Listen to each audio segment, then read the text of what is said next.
Hola, mi nombre es Ana Paula Alcántara y el día de hoy voy a hablar sobre la investigación que llevamos a cabo, tomando en cuenta los puntos más importantes que fueron la metodología de investigación, las técnicas de análisis, los tipos de investigación y el reporte de investigación. Cabe recalcar que toda esta investigación fue alrededor de esta pregunta, que es ¿cómo fue que el contexto del barrio de la Cruz cambió y modificó la función y forma del inmueble que es conocido hoy en día como el Museo de Arte Contemporáneo de Querétaro? Empecemos. ¿Qué posición filosófica tomamos? Bueno, nosotros tomamos una posición filosófica mixta, que incluye el positivismo, que es la realidad absoluta. Son datos duros y datos que son verdaderos por sí solos. Y el interpretativismo, que involucra a los investigadores para interpretar los elementos del estudio. Por lo tanto, este tipo de filosofía integra el interés humano como un estudio. ¿Qué métodos de investigación se utilizaron? Primero que nada, hay que aclarar la metodología, que es la metodología mixta. Es una mezcla entre la metodología cualitativa y cuantitativa. Los métodos fueron tres diferentes. El primero fue la investigación de datos duros. Se trata en utilizar información específica que relate los datos del barrio como del museo. Esto para entender mejor el contexto de manera cuantitativa. Entrevista con los actores principales. Este método se lleva a cabo a través de la formulación de preguntas hacia actores principales, o sea, en este caso, hacia el párroco y la trabajadora del museo. Hay que aclarar que estas entrevistas se llevaron a cabo de manera virtual por una videollamada de Facebook. Los actores se contactaron por vía WhatsApp y se concordó con una hora y un tiempo estimado de entrevista que fue 1 hora aproximadamente. Y como último método fueron los mapas satelitales, que fue un análisis visual de datos para así poder entender más estos datos en forma y función. ¿Cómo se logró tener una coherencia entre la posición filosófica y los métodos elegidos? Bueno, cabe aclarar que cada método elegido fue a través de una posición filosófica, para así saber qué tipo de datos obtendremos y poder hacer una mejor integración de ellos hacia la investigación. Bueno, la investigación de datos duros es un claro ejemplo de la posición positivista, ya que los datos obtenidos son datos duros, son datos específicos que no requieren interpretación alguna. Las entrevistas con los actores principales es un ejemplo de la posición interpretativista, ya que estos requieren ser interpretados por un ser humano para así poder entender más a fondo los datos obtenidos a través de un diálogo. Los mapas satelitales pueden ser una mezcla de las dos posiciones, ya que los mapas satelitales son obtenidos de manera positivista, ya que estos ya están elaborados, pero para entender el mensaje y el entendimiento y a qué se refieren, hace falta interpretarlos, saber cuál es la diferencia de uno de antes y uno después. Bueno, los pasos que se siguieron para aplicar estos métodos de investigación fue: primero, realizar una investigación profunda con los datos que tenemos a través de Internet, libros y revistas, ya que estos son datos que ya han sido investigados por alguien más y que nos pueden servir para darnos un panorama de lo que buscamos llegar y a lo que vamos a llegar. También se buscó elaborar una estrategia, como lo mencionamos anteriormente, para realizar las entrevistas de una manera virtual.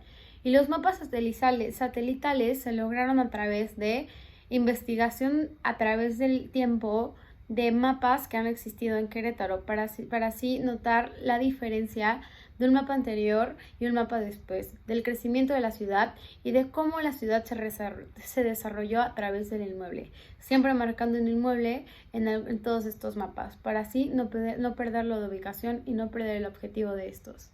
¿Qué tipos de análisis se aplicaron para discutir los hallazgos de datos arrojados por los métodos de investigación? Primero que nada fue el pensamiento.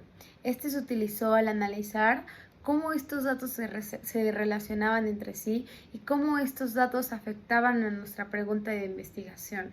Después se utilizó el lenguaje.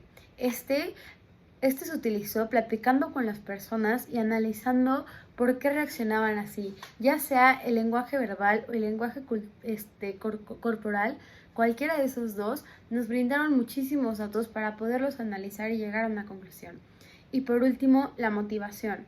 La motivación de poder encontrarle sentido a esta investigación y poder contestar la respuesta nos hizo poder llegar a un análisis más profundo, ya que había un porqué detrás de todo. ¿Qué parámetros se confrontaron con el marco teórico? Bueno, primero que nada, en el marco teórico se formula el problema y se integran las teorías, los enfoques teóricos, estudios y antecedentes en general que se refieren al problema de investigación. Para elaborar este marco teórico, es importante detectar, obtener y consultar la literatura y otros documentos que nos brinden información relevante sobre el tema. También es muy importante investigar qué han investigado otros autores y cómo nos podemos basar en ellos. También es súper indispensable poner los conceptos en los cuales nos vamos a basar. Por ejemplo, nosotros pusimos forma y función, infraestructura y población como los conceptos principales de nuestra investigación en el marco teórico. Para la construcción del marco teórico es importante que haya una teoría complementaria, que vayan varias teorías que también aplican al problema de investigación, que existen generalizaciones empíricas que se apliquen igual al problema y que existan guías no estudiadas e ideas vagamente relacionadas con el problema de investigación. Para este marco teórico se tomaron en cuenta varios parámetros como la capacidad de descripción, la consistencia lógica, la perspectiva, la mesura y también tener en cuenta el rumbo de las etapas subsecuentes sobre el proceso de investigación. De este lado de la pantalla se mostrarán los recursos visuales que utilizamos.